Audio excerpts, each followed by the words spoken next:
በኢትዮጵያ በሚሰራጨው ሰብአዊ እርዳታዎች ላይ የሚፈጸመው ማጭበርበር አሁንም ቀጥሏል ተባለ።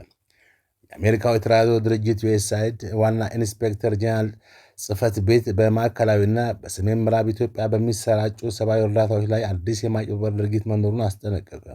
ሪፖርቱ እንደሚያመለክተው አንዳንድ የማህበረሰብ መሪዎች እና የአካባቢ ባለሥልጣናት ተረጂዎችን በምዝገባ ወቅት ለፖለቲካ ወይም ለበዓላት ፈንድ በሚል የሐሰት ምክንያት ገንዘብ እንዲከፍሉ እያስገደዱ ነው ተባለ።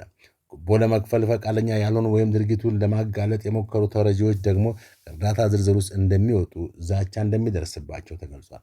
ይህ አሳሳቢ ግኝት እንደ አውሮፓ አቆጣጠር በ2023 በመላ አገሪቱ ተከስቶ የነበረውን መጠነ ሰፊ የምግብ እርዳታ ምዝበራ የሚያስታውስ ነው። የተደረገ ምርመራ የዱቄት ፋብሪካዎችን፣ ወታደራዊ ክፍሎችንና የመንግስት አካላትን ያሳተፈ የተቀናጀ ስርዓት መኖሩን አረጋግጦ ነበር። ምንም እንኳን መንግስት ማሻሻያዎችን ለማድረግ ቃል ገብቶ እርዳታውን ዳግም እንዲጀመር ቢደረግም አዲሱ የኢንስፔክተር ጀነራል ሪፖርት ግን ችግሩ አሁንም ስር ሰዶ መቀጠሉንና ተጋላጭ የሆኑ የህብረተሰብ ክፍሎች ለብዝበዛ መጋለጣቸውን ያሳያል።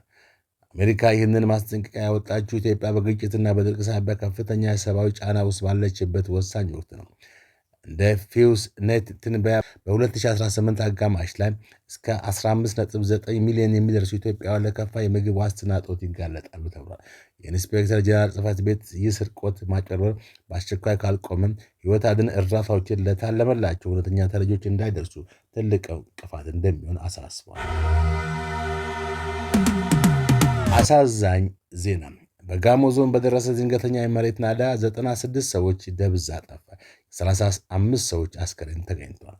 በደቡብ ኢትዮጵያ ክልል ጋሞ ዞን የተለያዩ ወረዳዎች ከባድ ዝናብን ተከትሎ በተከሰተ የመሬት ናዳ እስካሁን የ35 ሰዎች ሕይወት ማለፉ ተረጋግጧል። የዞኑ አደጋ ስጋት ስራ አመራር ጽሕፈት ቤት እንደገለጸው በአጠቃላይ 96 ሰዎች ደብዛ ጠፍቷል።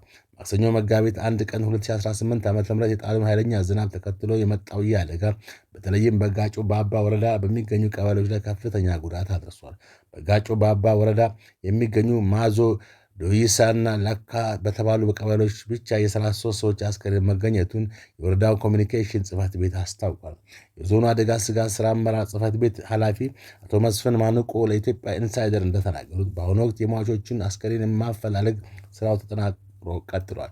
ይሁን እንጂ አሁንም ከተለያዩ ወረዳዎች ተጨማሪ መረጃዎች እየደረሱ በመሆኑ የሟቾች ቁጥር ከዚህም በላይ ሊያሻቅብ እንደሚችል ከፍተኛ ስጋት አለ። የዞን አስተዳደር የአደጋውን አሰቃቂነት ገልጾ በጎርፍና በመሬት ናዳው ጉዳት የደረሰባቸውን ወገኖች ለመርዳት ርብርብ እየተደረገ መሆኑን አመልክቷል።